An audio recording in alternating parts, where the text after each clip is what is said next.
सामने लड़की नंगी भी हो तो अगर कोई सही मर्द है तो वो उसको टच भी नहीं करेगा। जब मुझे फर्स्ट टाइम किसी ने लाइक प्रपोजल दिया गिव एंड टेक और शॉर्टकट का, देन उसके बाद मैंने शादी कर ली थी। गुस्सा आता है बहुत ज़्यादा क्योंकि लाइक अब्यूज़ किया जाता है। ट्रस्ट में बहुत टफ था। मेरे इजाज़त के बगैर कोई मेरी बॉडी को टच नहीं कर सकता। अस्सलाम वालेकुम नाज़रीन, मैं हूं आपका मेज़बान फैसल खान सूरी और आप देख रहे हैं एनपीजी मीडिया। नाज़रीन, आज एक ख़ास शख्सियत के साथ आपकी मुलाकात करवाने जा रहा हूं जो कि मेरे साथ मौजूद है। मिसिस पाकिस्तान वर्ल्ड 2022, इनका नाम है निदा खान। और ये मिसिस पाकिस्तान वर्ल्ड किस तरह से बनी, किस तरह से अपना मुकाम बनाया और किस तरह से अपने कदम जमाए, इन्हीं से जानेंगे। मिसिस पाकिस्तान वर्ल्ड, कैसी हैं आप? अल्हम्दुलिल्लाह, आप सुनाएं। अल्हम्दुलिल्लाह। निदा खान जी बिल्कुल। पैदा कब हुई थी? 1990। देखिए, ये डेट ऑफ बर्थ नहीं पूछनी चाहिए, दिस इज़ रियली वियर्ड। अच्छा, फर्स्ट ऑफ ऑल ये कि मैं जब पैदा हुई थी तो वो बहुत पीछे था और मैं अभी जवान हूँ और मैं बहुत आगे हूँ। मिसिस पाकिस्तान वर्ल्ड, आप शादीशुदा हैं। इस फील्ड में जगह बनाना इंतहाई मुश्किल है। खामन भी बाज़ दफ़ा सपोर्ट नहीं करता। किस तरह से जगह बनाएं? देखिए, मेरी फैमिली बहुत पॉजिटिव थी अल्हम्दुलिल्लाह। मेरी फैमिली की तरफ से कोई नेगेटिव पॉइंट्स थे, कुछ चंद एक, ज़्यादा नहीं।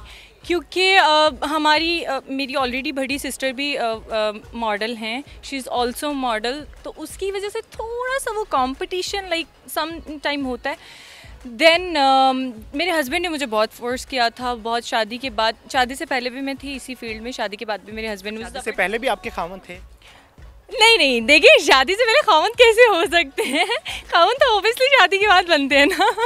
हाँ, तो शादी के बाद अगेन मैंने दोबारा से ज्वाइन किया और राइट नाउ अल्हम्दुलिल्लाह बहुत सालों की कड़ी मेहनत के बाद, इतना स्ट्रगल करने के बाद, मिसिस पाकिस्तान वर्ल्ड।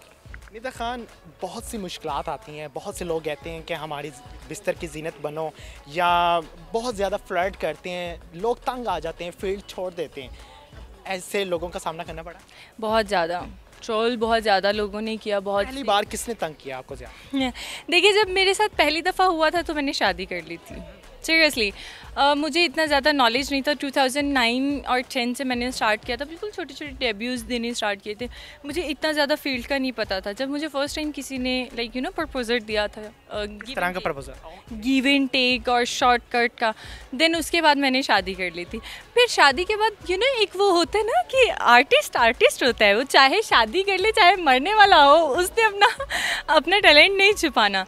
तो घर में अक्सर मैं समटाइम वॉक कर रही होती थी, समटाइम एक्टिंग कर रही होती थी। My son also giving me a lots of crowns, seriously. क्योंकि मैंने जब मिस वर्ल्ड का वो टाइटल लेने का सोचा था, उसके लिए मैंने अप्लाई किया था, तो मेरे बेटे ने मुझे सबसे पहले क्राउन्स दिए थे। सीरियसली, ये वर्किंग करते करते, टू बी ऑनेस्ट, मैं चाहती हूँ कि पूरी दुनिया को पता चले कि पाकिस्तान में भी ब्यूटी क्वींस हैं, गाइज।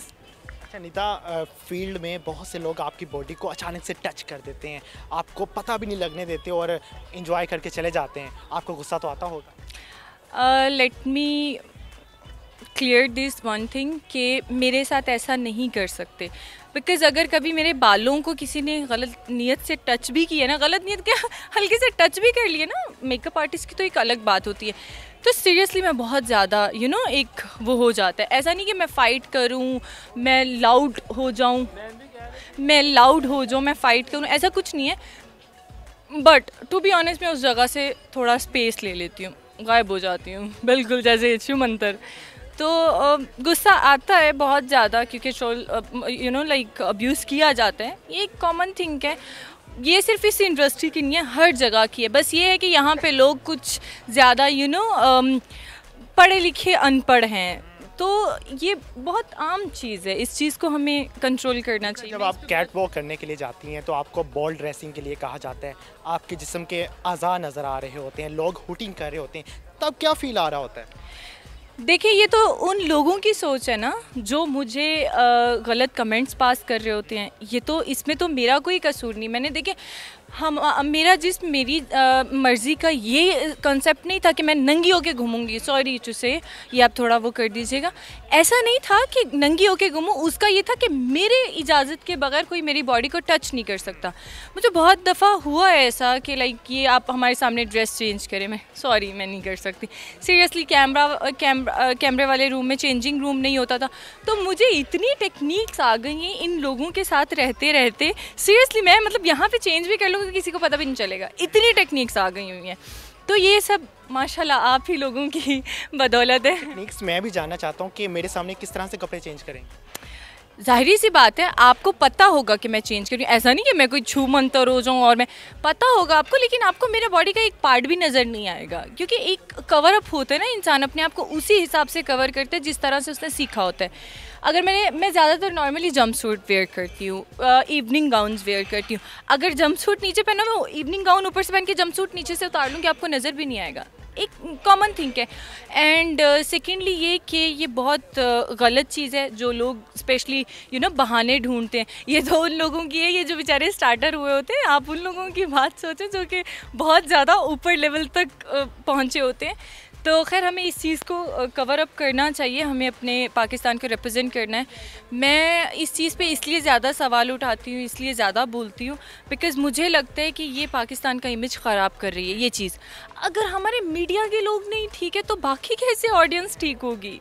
अच्छा, जो ड्रेसिंग कैट वॉक में दिखाई जाती है वो हमारा कल्चर नहीं है, वो ड्रेसिंग किन लोगों के लिए होती है? देखें, ऐसा नहीं है कि हमारा कल्चर नहीं है, ये हम पे डिपेंड करता है। कुछ लोग तो ऐसे भी होते हैं, मैंने आउट ऑफ मैं जब ओमान में थी मामा के साथ, तो मामा सेठ कि वो देखो बिकनी पहन के वो तस्वीर ली। मैंने कहा मामा आप ये मत देखो कि उसने बिकनी पहनी, आप ये देखो कि उसकी नीयत कितनी साफ़ है। कहते हैं नियतों के भाग हैं, अगर आपकी नीयत साफ़ है ना, चाहे आप नंगे भी, सामने लड़की नंगी भी हो, तो अगर नीयत वाला कोई सही मर्द है तो वो उसको टच भी नहीं करेगा। टच करना दूर की बात, आँख से भी, मतलब एक आँख उठा के भी नहीं देखेगा। तो ये नीयत पर डिपेंड करता है कि आपकी नीयत कितनी साफ़ है। जब आप मॉडल बनना चाहती थी तब आपको किसी ने कहा था कि आपके हॉर्न बहुत प्यारे हैं, आपका नाक बहुत प्यारा है, आपका साइड पॉज बहुत प्यारा है, या कुछ और किसी ने कहा था कि आपको दिल चाहा कि मैं मॉडल बनूं?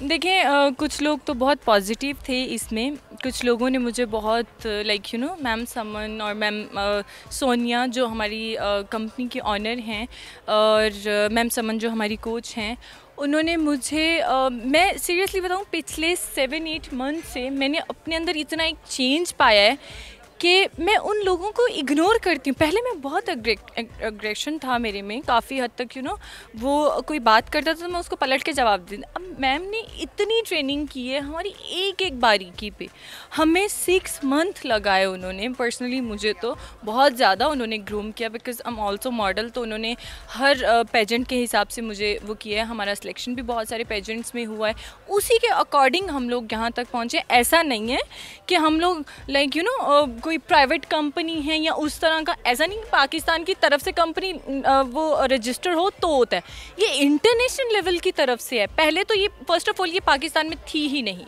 इसीलिए पाकिस्तानी लोग इसको मजाक में ले लेते हैं। हमें पता है हमने कितनी मेहनत की है इस मुकाम तक पहुंचने के लिए। हमने, कैन यू इमेजिन दैट कि मैं अपनी 2-2 दिन की भूख कंट्रोल करके मैं थोड़ा थोड़ा खाना खाती थी। मैं थोड़ी हेल्दी हो गई थी बेबी के बाद, तो मैंने बहुत ज़्यादा अपनी फ़िज़ीक पे कॉन्सेंट्रेट की है। बहुत से हमारे कंटेस्टेंट हैं जिन्होंने बहुत स्ट्रगल की है।